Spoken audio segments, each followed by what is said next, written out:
Elizabeth Joey Cruz. She said, I know that the time of the committee is precious and I am coming from deep concern on prudent utilization of public resources. Mr. Chair, this is contemptible. This is not respecting this committee. How dare she would say the prudent utilization of public resources?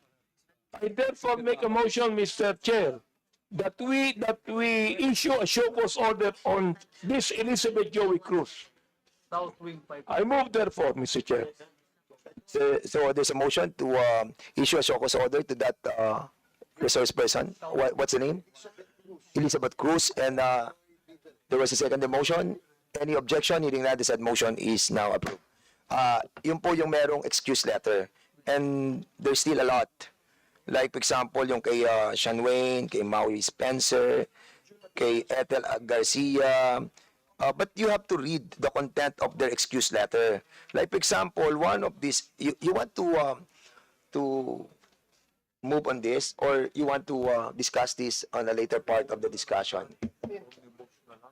Or you want to have an omnibus motion with all of this, But there are excuse letters which are valid. Like, for example, this personality, nasa Singapore siya.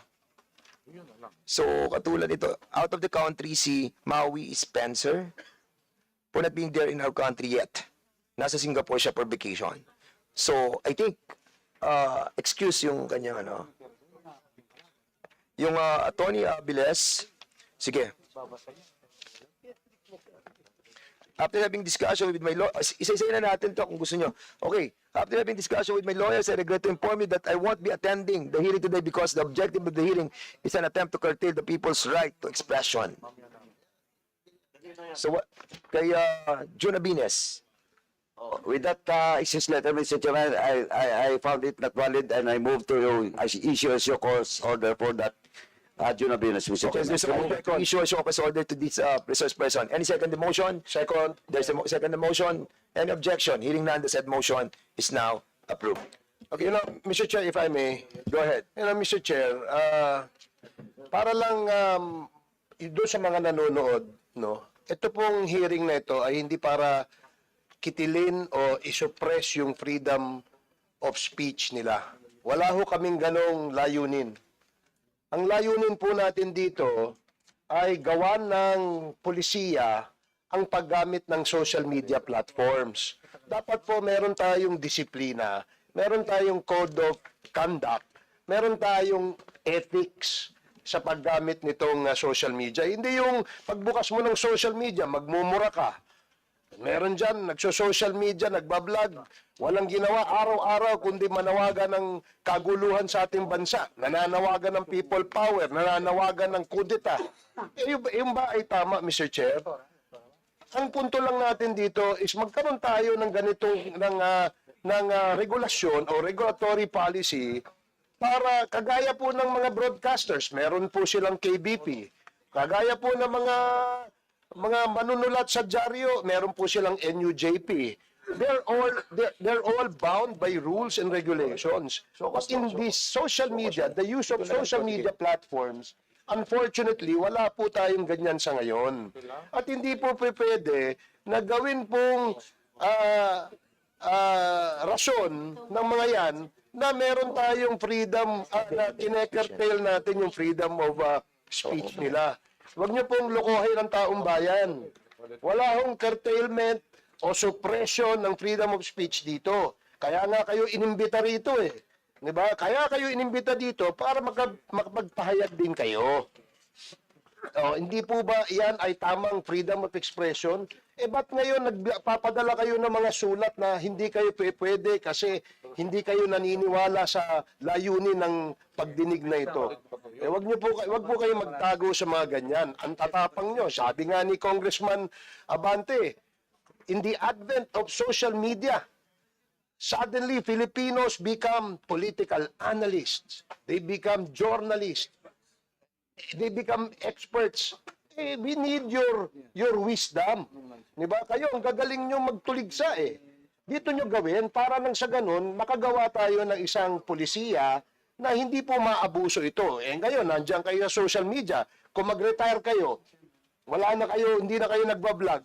Paano kaya yung mga susunod na mga vloggers? Yun lamang po ang layunin natin dito. Kaya huwag kayong magdahilan na hindi kayo nagpupunta rito dahil hindi kayo pupunta rito kasi hindi kayo naniniwala sa layunin ng investigasyon na ito. We want to craft a policy, a remedial legislation so that there will be discipline and code of ethics in the practice and use of our social media platform, Mr. Chair. Thank you. 7 na lang naman pala to. So, tapusin na natin, maikli na lang to. Ito may excuse letter din si Mark Anthony de la Cruz Lopez. I was supposed to stand in front of this committee today in what has been asserted as inquiry on fake news peddlers, narco-bloggers, and Pogo-funded bloggers in aid of legislation. I would have loved to really open up and tell you my story on how I evolved from being an ordinary citizen. Mahaba po siya, mga 5 pages siya. Pero tinitingnan ko po, you see Mr. Fernandez and Barbers, I reiterate that I am a citizen of the Republic and I actually understand that the premise of your so-called inquiry is without basis, nor cannot understand on solid legal ground. I therefore invoke my rights as provided for in the Constitution and decline your invitation. So, mahaba po yung kanyang letter and I cannot understand fully, but this is the content of the letter. So, what's the pleasure of the body? Mr. Chairman, once again, the letter, excuse letter that was sent to this committee is not valid. I move to issue your cause order for that invited guest. Okay, if there's a motion to issue a cause order to Mr. Mark Anthony Lopez. Any second the motion? Second, Any objection? Hearing none? Yes, the said motion is now approved. Okay, ito naman galing kay Attorney Trixie Angeles. I respectfully decline this invitation as I question the legality of the inquiry as well as the proposed legislation for being violative of the constitutional guarantee of free speech. Is she a lawyer? Is she a lawyer? Yes, Attorney Trixie. A lawyer. I think, attorney. So what's the pleasure of the body? Mr. Chairman, I might have two motions, Mr. Chairman. First motion, Mr. Chairman, is to issue a show cause order to attorney what? Trixie Angeles. Attorney Angeles. Show cause din yan. That is my first motion, Mr. Chairman. Okay, about the... second the motion. Duly seconded. Any objection? Hearing none, the said motion is now approved. My second motion, Mr. Chairman, is for the legal department of this House to study if ever there is a violation because he is an officer of the court.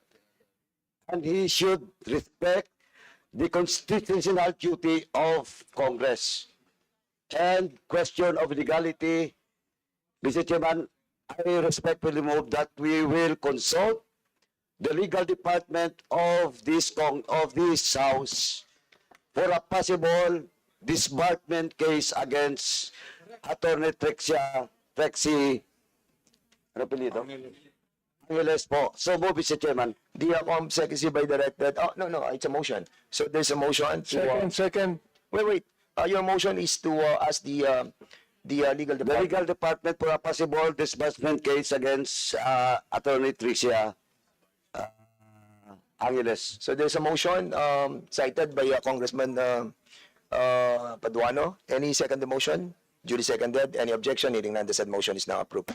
About Richard Mata, thank you for your invitation. I just received this yesterday, just a day before the event. I consulted my lawyer and was advised not to attend. The late invitation plus the unclear purpose of the event, we support the freedom of speech. So, what's the pleasure of this body? the same thing with the others, Mr. Chair. I would like to make a motion I think to we have a issue show cause order.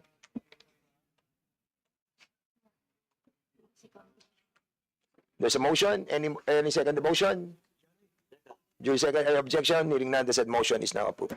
About the Aaron Peña. While I initially wanted to accept, I would like to respectfully decline your invitation to share my knowledge on matters that were raised by Representative Ace Barbers in his privileged speeches. Last year, after a series of consultation with my lawyers, I would like to categorically state that I'm neither paid by POGO operators nor drug lords, and so my knowledge is not used for the goal of the joint committee. Same thing. Motion. Mr. Chairman, I move to issue a show cause order for... There's a motion to issue a show cause order to this person. Any second the motion? Second motion. Duly seconded. And objection, hearing none, the said motion is approved. And Crisette Chu, this in reference to your invitation to the joint inquiry congressional hearing on social media. After careful consideration, I would like to respectfully turn down your invitation due to these following reasons. Mahaba po yung reasons. 4 pages.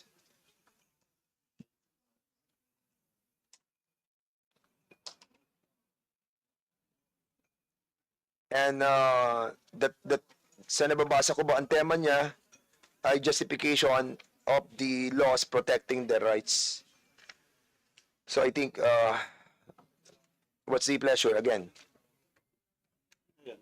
I think it's not about health reasons or whatever. It's also justifying not to be present on today's hearing. Once again, Mr. Chairman, I move to issue a cause order There's for a the motion mentioned to invited guests. show cause order to Ms. Crisette Chu, and this was duly seconded. Hearing no objection, the said motion is now approved. About the Sean Wayne, it's a long excuse as well. No health issues and not out of the country. So I think same.